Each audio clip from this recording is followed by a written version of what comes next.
ngaphansi komthetho. Amen bazana. Amen. Asingavumi ukuhlala ngaphansi kwama trustees. La ngaphansi kwama guardians. Sesi of age. Amen. Hallelujah. Amen. And ukuba of age uhamba nokukholwa. Silungisisa ukukholwa, sikhuliswa ukukholwa, and then we qualify ukuthi istate ikwazi ukuhlala ezandleni zethu. Amen. Qhubekeni nafuna shobani. Nathi ngokunjalo siseyizingane sasiyizigqila phansi kwezimfundiso zomhlaba. Kunjani?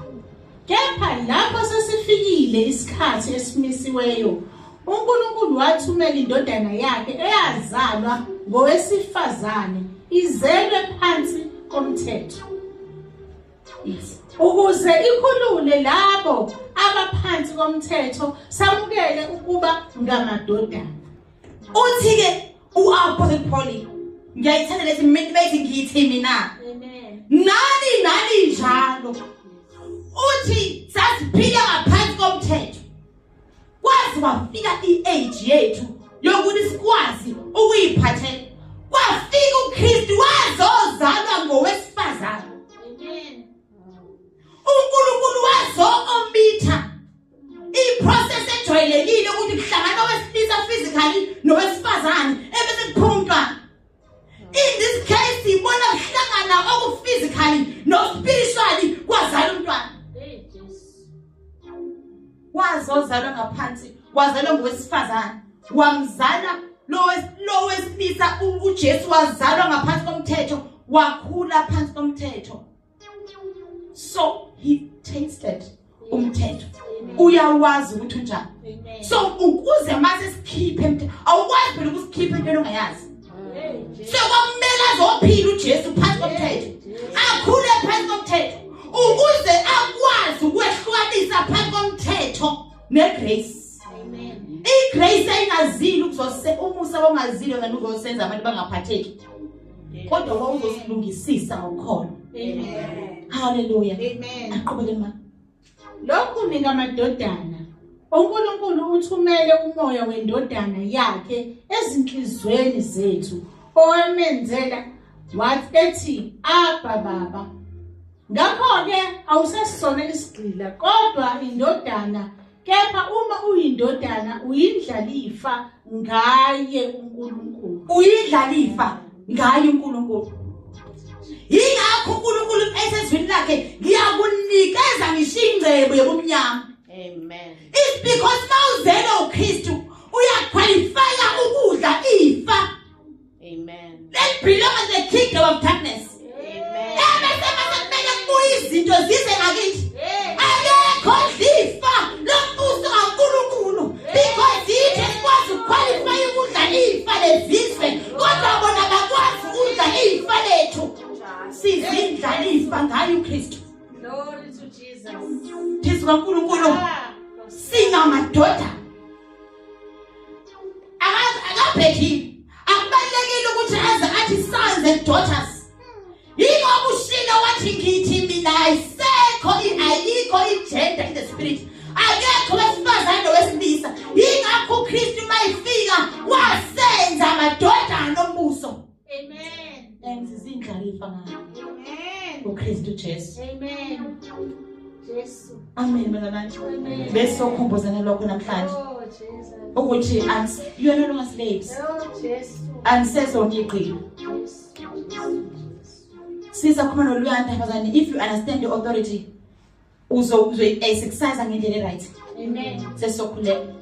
Ngithi mina kuLuyanda kuwafika umuntu ezongikhothela ama-tithes aphansi wathi 8,000 something. Ngithi mina Luyanda ngivele ngahle ngathi mina ngeke. Ngiyanqaba ngegama likaJesu. Nginqaba ngegama likaJesu bazane. Ngoba ukuze ikwazi ukuma into engikhuluma ibe lesigqi kumele ibe negama likaJesu phakathi. Amen. Bese ngithi mina ayikho nje phela mina ngivela ngabona ngazi ukhala ngigcine iphi into ayishoyo. 8,000 wonke. Khona khanye ngiyakhala ngigcina bese ngithi mina ngeke ngizomthola ngoba iprice engiyibukwa nako 4,000. Amen. 4,000. Wahle kuLuyanda wathi ayivele futhi ngiyazi uzomthola bazana. Hayi Tesla nje izolo.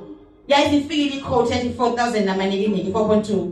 Amen. It's because bazane sizindlalifa. Amen. sikwazi ukukhuluma izinto ezingenzeki kubantu zenzeke kithi because uyidlalifa noNkulunkulu.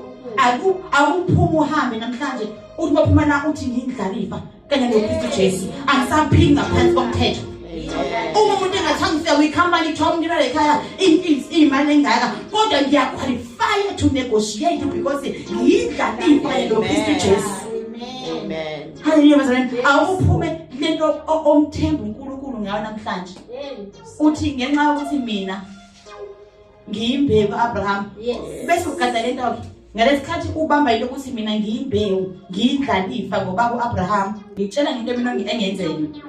Umuntu sekuleyo prayer nje vele kufonela umuntu akasibanibani nawe lo phela uzala usibanibani uvume nawe. Sengamadimoni azotesta lento lekade sishona ebandleni. Jesu. Ezinto ufuna uvuma ungavumi hey liyangizwa. They're trying to run away. Ukuvumela because manje ngithi nizovumelana. Yes.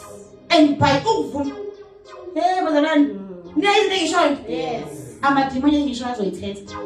Mina ngizelo Abraham. Yes. Amen. Ekhuphuke entabeni. Ngangimali yawo sakhe. Yes. Amen. Ngathi ngifika phezulu ngambona uNkulunkulu ukuthi he is a provider. Amen. Ngakho ke njengamanje uNkulunkulu wa provide ubaba entabeni. Yes. Ngicela ukuthi ko1 ko2 ko3. Mina njalokho ngekho umuntu ubaba owafa ngenkemba lekho umuntu ozongenza ngife ngenkemba noma ngabe ekhaya khona umuntu ayibulala noma wafa ngenkemba mina ngeke kwenzeke kimi. Yes. Ubaba uAbraham washada. Yes. Njengalokho ashada unkosikazi wakhe emthobela ethi inkosi mina noma ngathiwa abazali bami bahlukana bengathobelani kodwa ubaba uAbraham wayenonkosikazi omthobela nami I shall have the same wife. Amen. Ubaba uAbraham unkosikazi wakhe emthanda wayethi methi ngene egqileni umzalise enze nangempela akuze imkhohlane angene ethi manje usangihlupha manje lo muntu ithi indoda hayi usezandleni zakho mxoshe nkosikazi. Yes. Jesu. Hey! Bazalwane nami ngiyaqualifya lento ngoba iyilayinage yami. Amen. Lokuthi nami ngikhulume kuzwakala. Yes. Ngithi mase ngishintsha imqondo ngingathi ingani uthe wena hayi sengikhulumile phela manje thiwa nkosikazi akuye njengamazwi akho manje. Hallelujah. Yingoba lento manje ngithi yifa. Lento umshado zani yifa. Amen. Once wangena into right. Grace inako kwehlela naseyinganeni zami. Amen. Ingakho mengihamba ngathi bayivala lonto. Because yifa ngekho right. Amen. Hallelujah. Amen. Nizindlalifa kanye noKristu Jesu. Amen. Nina niyimbewu kaAbraham. Yes. Akukho nokodwa uKristu akakuvumelanga okumele kwenzeke kunina. Amen. Hallelujah.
Ebo